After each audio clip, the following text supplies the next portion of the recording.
all stand up, manindog mo palihog. Abrihin ninyo ang inyong mga Biblia, kuyog nako in 2 Peter chapter number 3. 2 Peter chapter number 3. Okay? Atong pagbasahon atong Biblia. I will just gonna read the passages in the scripture, but please follow me with your eyes sa dihang magabasa kadiya sa imong Bible. Ang Bible nag-ingon, this second epistle, beloved, I now write unto you in both which I stir up your pure minds by way of remembrance. Let us understand nga si Peter ang nag-remind ini sa mga believers, okay? In verse number 2, that ye may be mindful of the words nga ato kunong bantayan hinumduman ang mga pulong nga nasulat sa Bible, which were spoken by before by the holy prophets, and of the commandment of us, the apostles of the Lord and Savior. In verse 3, knowing this first, notice this one, that there shall come in the last days scoffers, walking after their own lust. In verse number 4, and saying, where is the promise of His coming? Lord, aha naman ang saad sa imong pagbalik. Ingon ang mga scoffers, for since the fathers fell asleep, all things continue as they were from the beginning of creation. Ambag ta mga higala in verse number 9. In verse number 9, ambag ta in verse number 9. The Lord is not slack concerning His promise. Okay? As some men count slackness. Muna itubag sa verse number 4. But is long-suffering to usward, not willing that any should perish, but that all should come to repentance. Mga igsoon, this morning, let's talk about, sa gisulat in verse number 3, let's talk about scoffers. Next slide please. Scoffers of the last days. Scoffers of the last days. Sabi ni saya aning scoffers, mga tao ni nga mayubiton, mga tao ni nga bugal-bugalon diya sa kamatuoran nga nasulat sa Bible. I know nga rampant na ni karon sa tuang panahon. We are now in the last days. Let us pray. Father God in heaven, salamat kaayo sa imong kaayo padayon sa imong kinabuhi, Lord. Salamat Ginoo sa higayon nga tuon mi sa imong pulong. Ako nag-ampo, Lord, nga tabangan ko nimo, akong giangkon, Lord, nga wala jud koy mahimo, Lord, kung wala imong tabang. Please anoint my lips as I speak to thy people. Ang ampo ko, Lord, sa tanang Kristohanon diri sa Pigkarangan Bible Baptist Church, nga tagaan mo sila readiness of mind and open heart, Ginoo, sa pagpaminaw sa imong pulong. Nagpray ko, Lord, ikaw magadasig kanilang tanan. In Jesus' name I pray. Amen and amen. You may now be seated, please. Okay, so scoffers of the last days. Ako nang giingon, mo ni mga tao nga mga mayubiton, o lalom kay nga Bisaya, no? Or lain nga word niya na, mga mabugal-bugalon nga mga tao nga yaga-yagaon. Asa man sila magyaga-yaga, pastor? Diha sa pulong sa Dios, diha sa kamatuoran nga gitudlo sa Biblia. I know everybody of us will agree on this. Kabalo ko nga kitang tanan mo agree tani ini that we are now in the last days, isn't it? Amen? Naanata sa katapusan nga mga adlaw. Hadlok na kayo mga pangitabo sa kalibutan karon. In fact, latest news, unsay war nga naa karon? War between Russia and Ukraine. Unsa man na siya? Nasulat man na sa Bible in Matthew, di ba? And ye shall hear rumors of war. Apit na gyud, we are naanata sa pinakakatapusan nga mga adlaw, mga igsoon.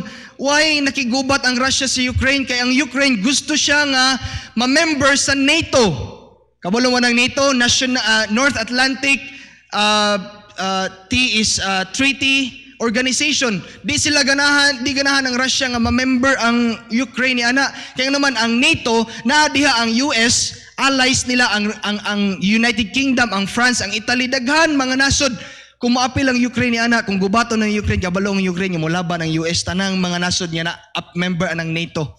Dili ganahan ng Russia, unsa man na, fulfillment na sa kolahian niya mga adlaw, mga igsoon, amen? Hapit na mo balik ang Ginoo. In fact, kung makita nimo sa imong Biblia, mga igsoon, in Revelations chapter number 1, dunay 7 kasimbahan diha nga gisgutan in Asia. Makita nimo diha, Ephesus, Smyrna, Pergamos, Thyatira, I don't know kung nakabalo mo ini, nabasa ba ninyo yung Bible, amen? Dapat makabalo to sa kamatuoran. Sardis, Philadelphia, and the last church is Laodicea. I believe, mga igsoon, nalata sa pinakakatapusan nga simbahan. We are now in the last church age. We are now in Laodicean church. Mga igsoon, Naan na ta sa pinakakatapusan nga mga adlaw. The scoffers will come in the last days. But mga iso na nakanindot, if you love Christ appearing, kung nahigugma ka sa pag-anhi o pagbalik ni Jesus Christ pinaagi sa rapture, kung nahigugma ka niyan, naglong ka niyan na, ang Bible nag-ingon nimo mga igsoon nga doon na kay ganti nga mapaabot unsa man nga ganti. Lantawon na to in 2 Timothy chapter 4 verse number 8. 2 Timothy chapter 4 verse number 8. Henceforth there is laid up for me a crown of righteousness, which the Lord, the righteous judge, shall give me at that day, and not to me only, but unto all them also that love His appearing. Mga igsoon, kung nahigugma ka, kung excited ka, kung naglong ka sa pagbalik ni Jesus Christ, tagaan kag crown of righteousness. Dili si Apostle Paul, dili lang siya may makadawat ini, but kitang tanan, but unto all, lantawa. Kita ba na imong Bible? Unto all that love His appearing. Kanang His diha, that is Jesus Christ. If you love Christ appearing, doon na kay mapaabot nga ganti. Crown of righteousness, mga igsoon. But we are now in the last days. Scoffers of the last days. So, mga igsoon, kung atong lantawon, in verse number 4, the scoffers in these last days will deny that Christ will return. Kani mga tao nga mga yagayagaon, tao nga di mo tuo sa pagbalik ni Jesus Christ, di sila motuo nga si Jesus Christ mubalik or aron sa pagsakgaw kanato sa kalangitan. In verse number 4 basahon, and saying, ingon ang scoffers, ang mga tao nga yagayagaon, where is the promise of His coming? Aha naman Lord, ang saad sa imuhang pagbalik, wala pa man may tabo. Mga igsoon, ang tubag ni ana in verse number 9. Please, verse number 9, next slide please. The Lord is not slack concerning His promise. Ang Ginoo wala maglangay-langay, wala magkulang sa iyang mga promesa nato. Amen? As some men count slackness. Pero ang tubag ni ana, but is long-suffering to usward. Pastor, unsay meaning anang i-underline na ni mo diya nga long-suffering? It means God is still patient on us. Pasensyoso pa ang Ginoo nato mga igsoon, mo nang wala pa siya mibalik tungod kay ang katuyuan niya, not willing that any should perish. Dili ganahan ng Dios nga daghang tao nga maimpierno, but that all should come to repentance. Naa diha ang kasing-kasing sa Dios mga igsoon nga ang tanang taon ta sa kalibutan maghinulsol sa ilang mga saa. The long suffering of God, ang pasensya sa Ginoo. Sama ra gud sa tao, di ba? Kita makapasensya ta. Pero ang kamatuoran, dili ka kapasensya sa hangtod. Moabot ang panahon nga maputol na ay kalakturan ang imuhang pagpasensya. Sama ra pud sa Ginoo mga igsoon. God's patience with men will due soon. Mahuman ra pud ang pasensya sa Dios sa mga tao. Kanang word nga due, it means niya na, kanang mo due na ba? Mo overdue na ba? Kapantay ka? Kita mga minyo na obligado na mo kita mo bayad sa to ang water bill, di ba? Atong electric bill. Kabalo ba mo sa water district diri sa Tubod? Kada pizza G's na mag-reading. Pero ang deadline niya na, ang due niya na, pizza 22. O, 22. Mula pas ka na, pananay penalty, di ba? Ang lani ko, unsa man? Kada pizza 15 ang reading or pizza 16. Pero ang due ni ana, dili ka relate ang mga young people ani. Ang due ni ana pizza 25. O mo nang before pa dapat anang 25 hapon alas 5 dapat karakara na ka dito sa laniko kay nga naman basig noog maabtan ka pagka 26 nanay penalty. Sama ra nanay patong ang imong bayro nun tama. Mga igsoon sama ra pud ang Ginoo. Hapit na mahurot ang iyang pasensya sa tao. Scoffers of the last days. Nasabtan man nato na mga igsoon. The big question is, unsay meaning aning scoffers? What's the meaning of scoffers? Okay, unahon na to. What's the meaning of scoffer? Unang meaning niya na, a person who mocks or scorns the belief of others. A person who mocks or scorns the belief of others. Mga tao ni mga igsoon nga mabugal-bugalon o muna mocks or scorns, it means mayubiton or they disrespect you, they dislike you, di sila ganahan nimo or diha sa imuhang pagtuo, the belief of others. Mga tao ni nga mo against gyud nimo, mo oppose gyud nimo. Kung iba Kristohano na ta ganahan magita mo simba, pero nay mga tao sa kalibutan mga ison, simba-simba po niya maot kay batasan, di ba? Mo oppose na nimo mga ison. Mo na mga tao nga mayagayagaon kumusunod ka diha sa Ginoo. They are scoffers. Ikaduha, in Hebrew, the word scoffer or mocker can also mean unsa man, ambassador. When we talk about ambassador, it means you represent a group of people. Pananglitan, ako, si King, I am the ambassador going to Africa. It means I represent the country of Philippines in Africa. Ambassador ko, I am a representative. Mag-ulo-ulo ko, ako'y leader. Kaya naman, ako'y representative sa Philippines to going to that country. Mga igsoon, kung ikaw scoffer, kung ang tao sa ka-scoffer, it also means that he is or she is an ambassador. Meaning, ikatulo, please, meaning to say, a scoffer is one, natawa na niya mga igsoon sa screen, is one who not only disagrees the truth nga nasulat sa Bible, but also, unsa man, consider themselves an ambassador for opposing the truth. It means, binisaya pa, ang mga mayubiton nga mga tao, dili lang sila mo disagree sa unsay nasulat sa Biblia mga igsoon, but they also be an ambassador. Sila mag-ula-una. Uy, ayaw mong tuo ni ana sa gisgutan sa Bible, ayaw mong tuo na sa wali sa imong pastor, ayaw mo tuo ni ana. Daghang mga tao nga mag-ingon ana nimo karon, mo discourage nimo, musunod ng taka sa Ginoo, pero ang mga tao mo oppose nimo, scoffers. I hope nga masabtan ninyo, I hope nga dili ko maglisod ninyo og pasabot ini nga kwan. Ako lang nang gikuha sa kwan ba sa Google ba? Okay? So ako nang gikuha sa Google, so I hope nga masabtan na to kay, because I'm trying to emphasize sa inyo unsa ning scoffer. Next, a scoffer voices their disagreement. Ang mga tao nga mayubiton, they voices their disagreement, ridicules all who stand against them, and actively recruits, muni nakapait, and actively recruits others to join their side. Pagbantay ta, base na adri sa church ba, ay mo tuon ni pastor, wala na sa Bible yung gitudlo. Bakak na, sayop to yung istorya, sayop to yung diwali. Once nga makadungog ko niya ng mga taong marakag i-recruit, bantay ta, because scoffers is not only in the outside, pwede naana sa inside. Scoffers. Munang ako mahadlo ko kanang nay magwali, unya stultian bitaw ko.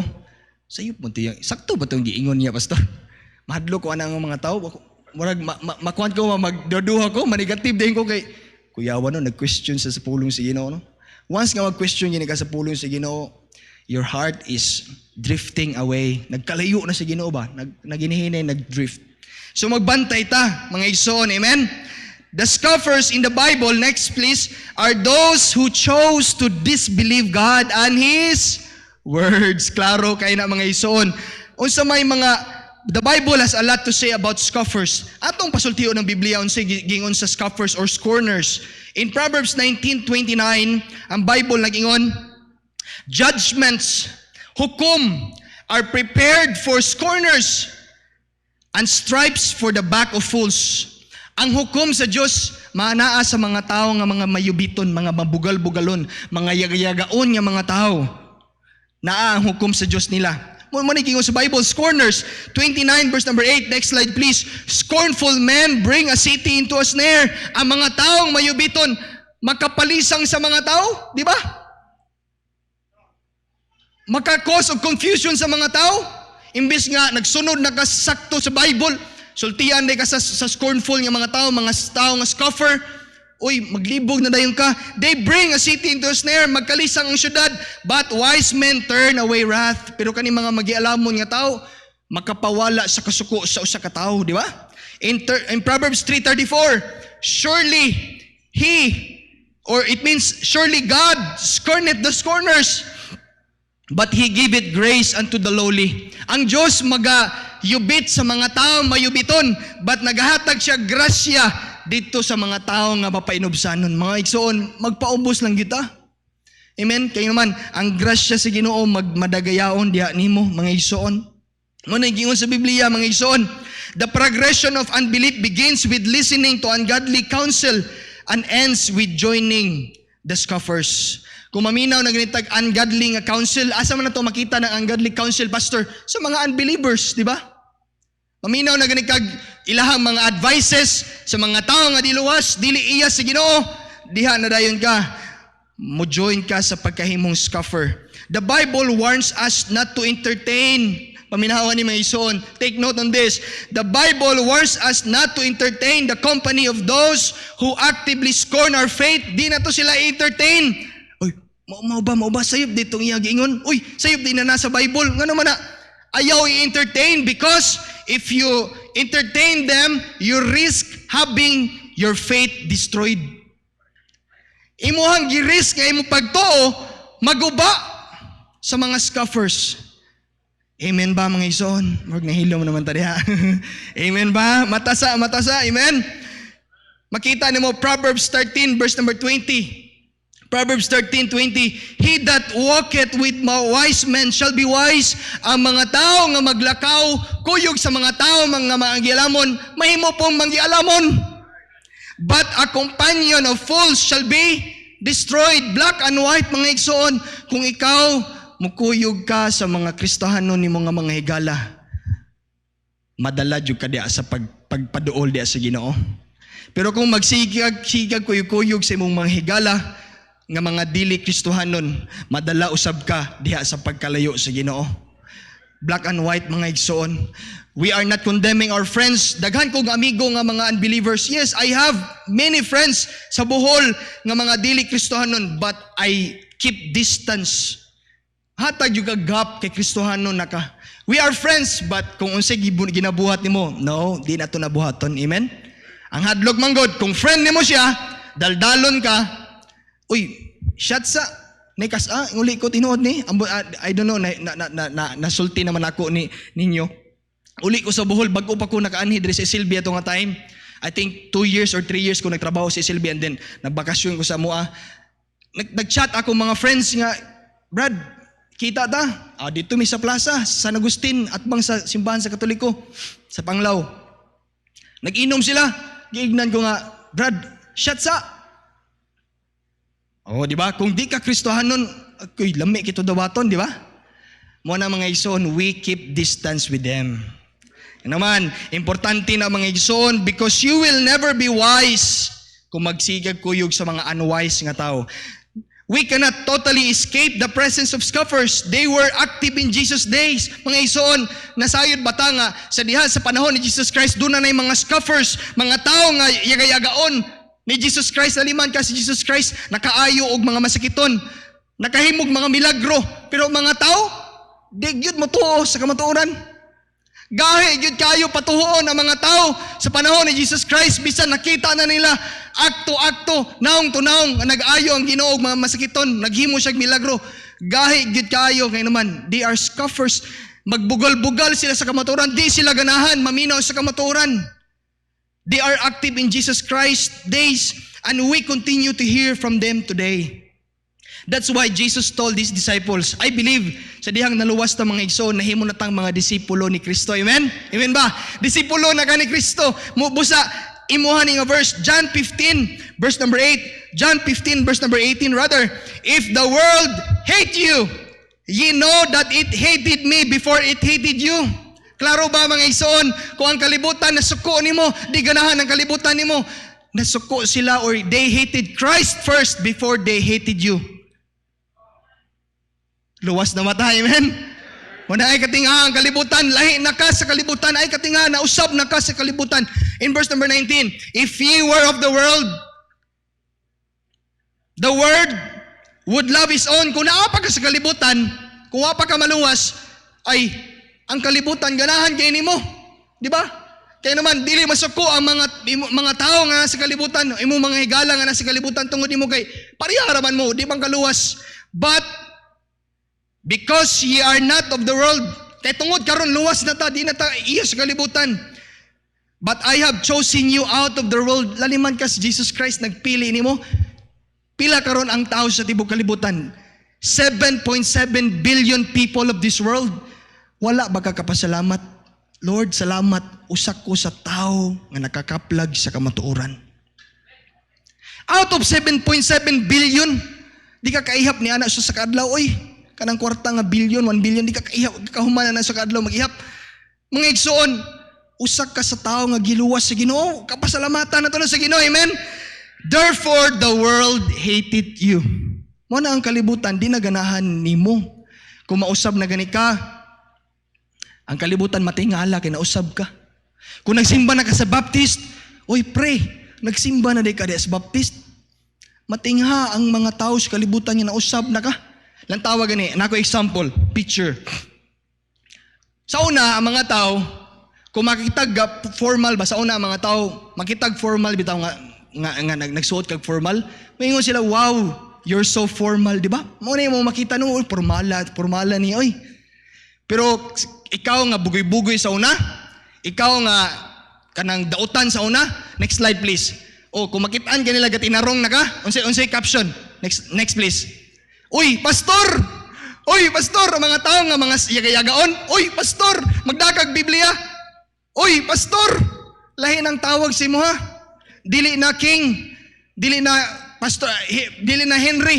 Pastor na. No, nagbag-o lang gani kasi mong kagalingon. Pastor na ka. Di ba no? Ingunahan na ang scoffers.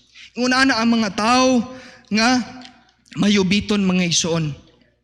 Peter is concerned that believers are going to wander or walk out or move away from the teachings of the prophets and of the apostles. He writes to remind the believers about the truth that they have been taught. One of the doctrines under attack of the false teachers is the doctrine of Christ's return. Point number 1, scoffers of the last days. Remember God's word. Balik kita sa pulong sa Ginoo. Okay? Remember God's word. The word remember, dapat nimo kanunay hinumduman ang pulong sa Dios, di ba? Letter A. Stirring up the mind. Stirring up the mind. Atong basahon na 2 Peter 3 verse number 1, next slide. This second epistle, beloved, I now write unto you in both which I stir up your pure minds by way of remembrance. Take note, si Peter nag-ingon, I stir up your minds by way of remembering, by way of remembrance. Pastor, what does it mean? Diha ang the word niya, stirring up the mind. It means, mga igsoon, to wake up the mind. Stirring up the mind, it means to activate the mind and understanding. Mga igsoon, musugot tag sa dili, kaning atong utok, muranig mantika. Our mind is like an oil. Kabantay ka sa mantika sa baboy, kumastanbay, unsay may tabo, mukaging di. Mugahi, no? Kung di na mo na initon balik, dili na siya mupurma og oil na po, di ba? Oil na siya, pero nigahi lang atong unahuna sama ni ana. Natulog usahay atong unahuna mo na mga igsoon lang tawa imong tapat basi natulog na pukawa sika brad. Sis matasa kay stirring up the mind na ta. Stirring up the mind mga igsoon, pukawo na to, i-activate na to tong unahuna kay usahay ato ang unahuna murag cellphone naka-shutdown. Kung di nimo i-turn on, di gina mo gana, di kakagamit. Sama ra po ni ana mga igsoon. Kung atong unahuna wala ma-stir up sa pulong sa Ginoo, dili nakakadumdum kung unsay nasulat sa Biblia. Di nakakadumdum kung unsay mga kamatuoran sa Biblia. Di nakakadumdum sa mga bersikulo sa Biblia nga imuhang na-memorize. Kumusta man ang atong pag-memorize og mga verses? Grasya sa Ginoo sa dihang luwas ko. Ang asawa sa among pastor dito sa Bohol, she encourages us to memorize verses every week. Nagsugod ko kaluwas at an early age, at 10 years old. At 10 anyos ko, naluwas ko, grasya sa Ginoo, nasabtan akong pamaagi sa kaluwasan. Na high school ko, elementary, high school, na college ko, she always taught us to memorize verses. That's why, salamat ko sa Ginoo nga usahay, kung na'y mag-preach bitaw, maingon siya nga, mo ni nga verse, iingon sa preacher, usahay, grasya sa Ginoo, madumduman pa nako. Akong asawa maka-witness niya na nga usay i-memorize na lang ako ba di na ako abrihan akong Bible kay na naman si mo una. Kristohanon, ingon anak kay importante ang pag-memorize sa pulong sa Ginoo. Amen. Kumusta man? Basi natay-an atong una ato ang pangunahuna. Stir up na mga igsoon. It is important. It is very important to both know God's word and to remember it. Ignorance of God's word often leads to bad decisions. That is right. Kaning pagka-ignorante na to, kaning imuhang pagkaway kahibalo sa pulong sa Ginoo, it leads you to bad decisions. Uy, mangutang ko. Mangutang ko tungod kay nindot kayo, wala mi appliances diri sa balay, mangutang na lang ka ako no. It leads you to bad decisions, pero kung nagbasa ka sa Biblia, tigom sama sa mga ants, di ba? Kung naagay kahibalo sa Biblia, di ka kapangutang. What's ito? Biblical principles of borrowing. Nindot kayo, no? Dili sayop ang mangutang ka. Pero ang sayop, kung di na ka mubayad si mong utangan, di ba, no? Biblical man, giwali man na ni Pastor Sudi, naganundong ba mo? Amen? So I hope nga, atong mind ba, atong i-stir up. Taka sa church karon, dapat active imong mind. Amen? Active imong unahuna, mga igsoon. The same be said about forgetting the truth that we know. We need to constantly review, reaffirm God's truth in our thinking. Naka-example, katong year-end, ambot lang naabad rin, simba ba? Example rin ako niya ha. Katong year-end, nag-year-end party ng SLB, December 31, 2021. Nagpa-games silang o nagpa-games sila. Ang games, banag asawa, ang player. Na ay player 1, player number 2. Okay? So, karon kung maingon ang gadala sa ga-host sa game nga, okay, panalitan ako'y player number 1. Akong asawa, player number 2. Nailamisa diha. Ito nga. Kung maingon ang ga-host sa game, okay, unsay birthday ni player number 2. Birth date, okay? Unsay birth date, kumpleto nga birthday sa player number 2. So kabalo ko, ang akong asawa mo ay player number 2. So, isulat na dayon, ang player number 2, musulat na dayon siya sa birthday. Okay? September 22, 1994, sakto ba? Mama na yung birthday. Okay, karon ako nga player 1, akong tagnaon pod, dapat madumduman ako tong birthday sa akong asawa. Akong gisulat September 22, 1994. Okay? Unya, moingon gani ang host nga, okay, ibutang sa to nga, dapat queen side ang imong answer. Pareha mong answer ba sa player number 1? Agoy, kay naman ko'y kauban dito nga, wag siya kadumdum sa birthday sa iyang asawa. Nalimot. So, oy, kamo mga bana, bisag gamay na nga butang, dumdumi ang birthday sa imong asawa. Oy, amen? Sig nalimot na ka sa adlaw nga nakikasal ka. O, dumduman na to na, mga igsoon, kaya naman, atong utok, kusay malimot ni. Muna nga, samot na sa Biblia, kana gani nga gagmay mga butang, samot na kunsay kamatuoran nga imong nakatunan sa Biblia, kundi nimo na i-remember, malimtan, yun na nimo mga igsoon. Next slide please. The mind is everything. Take note on this quote. The mind is everything. What you think, you become. Tinuod ba? Kung magunahon na ka, luoy man ko. Lisura sa akong kinabuhi. Pastor, oy. Wa mamay kwarta. Kung sige ka gunahon na niya na, aluoy jud ka. Pero kung magkugi ka, magunahon na ka, I work hard and be honest. Aron panalanginan, kung sige Ginoo, magkugi ka sa imong trabaho, di ka mag-dishonest sa imong trabaho, magkugi lang ka, bahala gamay kag sweldo. Mga igsoon, maabot ang panahon nga panalanginan ka sa Dios. Your mind is everything. Ayaw mong kumpiyansa sa iyong unahon na mga igsoon. It will destroy you or it will give you success. Tima na nato na mga igsoon. The mind is very important. Peter is concerned about spiritual discernment. The Christians to whom Peter writes know the truth. Di ba kitang tanan nakabalutas kamatuoran? But need to be reminded of what they have learned in the Bible, lest they be contaminated in their thinking.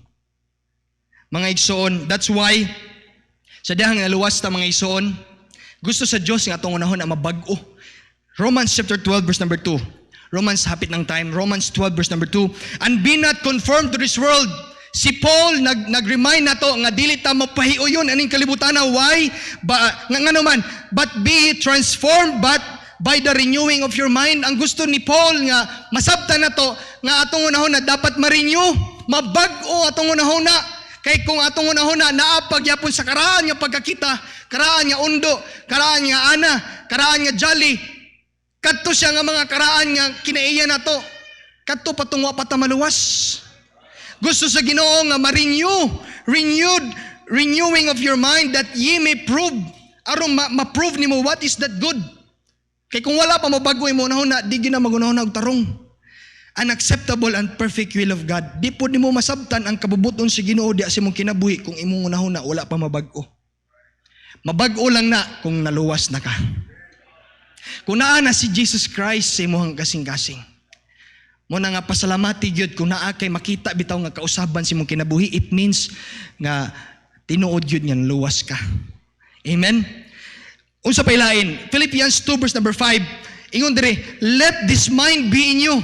Hinaot nga kining pangunahuna manausab ninyo, which was also in Christ Jesus.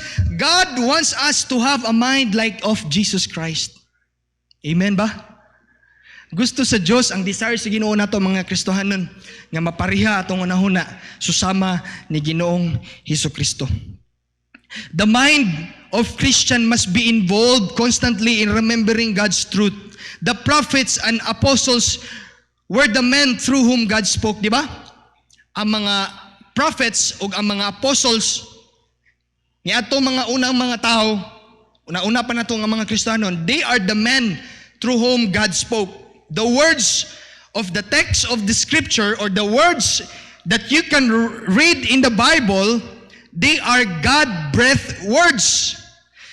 Mga giginhawa na nga mga pulong sa Diyos. Therefore, the words are God's words. Atong basahon, 2 Timothy 3:16.